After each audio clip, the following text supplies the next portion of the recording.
నేను ఇంకోసారి లెక్క చెప్తా అధ్యక్ష, నేను ఎప్పుడు పోయినా కమర్షియల్ ఫ్లైట్లో 1-2 సార్లు ఏమైనా చార్టర్ ఫ్లైట్లో పోయినేమో, ఎప్పుడు పోయినా సామాన్యులతో పాటు కమర్షియల్ ఫ్లైట్లో మామూలు టికెట్ కొనుక్కొని పోయినా అధ్యక్ష. ఎన్నిసార్లు నేను మీలాగా దుబారా చేయలే.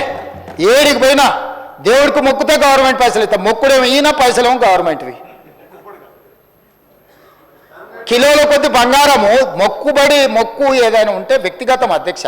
ప్రభుత్వం సొమ్ముతో ఎవరు మొక్కుబడులు తీర్చుకోరు అధ్యక్ష. ఏడికి పోయినా ఆయన చార్టర్ ఫ్లైట్లలో పోయి నేనేమన్నట్లు దుబారా చేసిన అధ్యక్ష, లెక్క తీస్తాం, దాన్ని కూడా లెక్క తీస్తాం. మీరు ఎన్నిసార్లు పోయారు, ఎక్కడెక్కడికి పోయారు, నేను ఎక్కడికి పోయినా, నేను పోయినప్పుడల్లా ఏం సాధించుకొని వచ్చినా, ఏం తెచ్చినా. మీ కడుపమంటే ఏందో నాకు అర్థం కావట్లేదు అధ్యక్ష. కేంద్ర ప్రభుత్వంతో సత్సంబంధాలు ఉండి మోడీ గారితో నవ్వుకుంటే ఫోటో దిగితే చూసినావా, మోడీతో ఫోటో దిగిండని. అంటే ఆయన ప్రధానమంత్రి, సహకారం అడుగుతున్నాం మనము ముఖ్యమంత్రిగా. రాని విషయాలు ఏమన్నా ఉంటే మనం పోరాడుతున్నాము, పోరాటంలో ఏమన్నా వెనకాడి చేసినామా? అదేవిధంగా పూడూరులో 10 ఏళ్ళు నువ్వు పక్కన పెడితే లో ఫ్రీక్వెన్సీ నేవీ రాడార్ స్టేషన్ మీకు తెలుసు, తమరికి పక్కనే పూడూరు దగ్గర 3000 ఎకరాలు. దేశ భద్రతకు సంబంధించి 10 ఏళ్ళు నువ్వు అడ్డం పెట్టి ఆ ప్రాజెక్టును పక్కన పెట్టినావు. ఆ ప్రాజెక్టు ఎంత కీలకం అంటే బే ఆఫ్ బెంగాల్లో ఎక్కడైనా శత్రు దేశాల నుంచి సంబంధించిన ఏదైనా ప్రమాదం ఈ దేశానికి పొంచి ఉంటే అక్కడ చిన్న కదలిక కదిలినా ఇక్కడ నుంచి రీడ్ చేసి ఎంబడే మన నిఘా వ్యవస్థలను అప్రమత్తం చేయడానికి అవసరమైన ప్రాజెక్ట్ అది. 3000 కోట్ల రూపాయలతో ఇక్కడ జరిగితే నువ్వు పెండింగ్ పెడితే తక్షణమే ఆ 3000 ఎకరాల భూమిని క్లియర్ చేసి ఆ ప్రాజెక్టును తీసుకొచ్చి ఈరోజు దేశ భద్రత విషయంలో రాజకీయాలకు అతీతంగా నేను వ్యవహరిస్తే నువ్వు ధర్నా చేస్తావా? ఈ దేశమే భద్రంగా లేకపోతే, ఈ దేశానికి రక్షణ లేకపోతే, ఈ దేశాన్ని రక్షించే సైనికులకు సహకరించకపోతే నీకు దేశభక్తి ఉన్నట్టా, లేకపోతే దేశ ద్రోహివా నువ్వు అని నేను అడుగుతున్నా అధ్యక్ష ప్రతిపక్ష పార్టీని.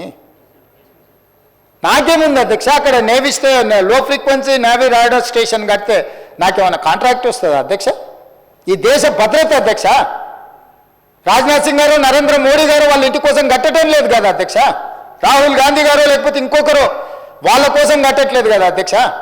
దేశ భద్రత కోసం కట్టే దాంట్లో మీద కూడా నీ కుత్సితమైన రాజకీయాలు, నీ కలుషితమైన ఆలోచనలు, నీకు 50 ఎకరాల భూమి ఇయ్యలేదు, నీ కొడుకు ఇంటికి వస్తలేడు, వాస్తు కోసం ఏదో కట్టాలని డిఫెన్స్ భూములు అడిగితే ఇయ్యలేదని పగబట్టి కేంద్ర ప్రభుత్వాన్ని దేశ రక్షణనే ఫలంగా పెడతావా? అట్లాంటిది నేను పరిష్కరించిన అధ్యక్ష. నేను ఢిల్లీకి వెళ్ళడం వల్ల ఈరోజు నిన్నగాక మన గచ్చిబౌలి స్టేడియంలో మొత్తం డిఫెన్స్ ఎక్విప్మెంట్కు సంబంధించిన ఎగ్జిబిషన్ 3 రోజులు పెట్టిన లక్షలాది మంది విద్యార్థులు ఈరోజు అక్కడికి వచ్చి చూసిపోయారు. డిఫెన్స్ మొత్తం వ్యవస్థల్ని అక్కడికి తీసుకొచ్చి ఎగ్జిబిషన్ పెట్టించిన అధ్యక్ష. నేను ట్రై నేషనల్ ఫుట్బాల్ ఈవెంట్స్ నేను ఇక్కడ ఆర్గనైజ్ చేసిన అధ్యక్ష స్పోర్ట్స్ కోసం. నేను ప్రధానమంత్రిని కలిసి లెటర్ ఇచ్చిన అధ్యక్ష.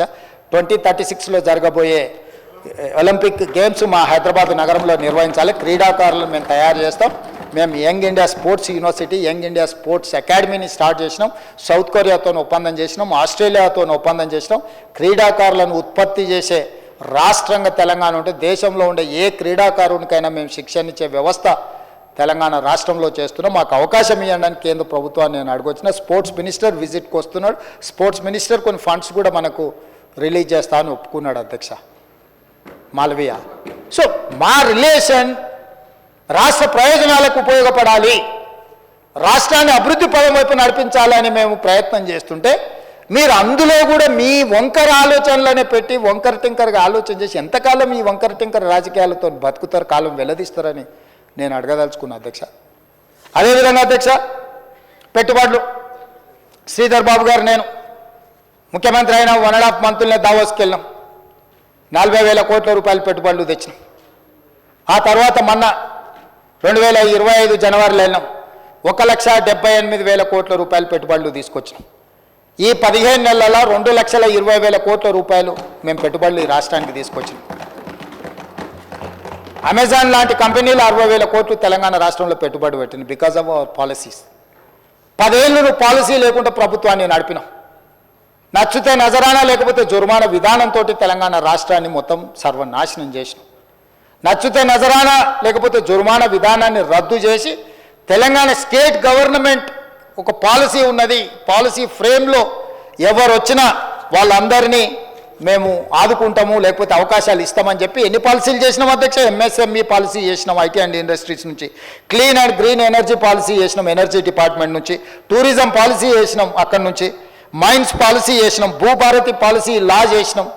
ఇట్లా ప్రతిదీ మేము ఒక పాలసీ తీసుకొని విధానాలను తీసుకొని ఈరోజు ఈ పాలసీలో ఎవరు ఫిట్ ఇన్ అయితే వాళ్ళందరికీ అవకాశాలు ఇస్తామని మేము రాత్రి మొదలు పనిచేసి అధికారులను సమన్వయం చేసుకొని మేము ముందుకు వెళ్తుంటే పరిపాలన మీద పట్టు రాలేదంట.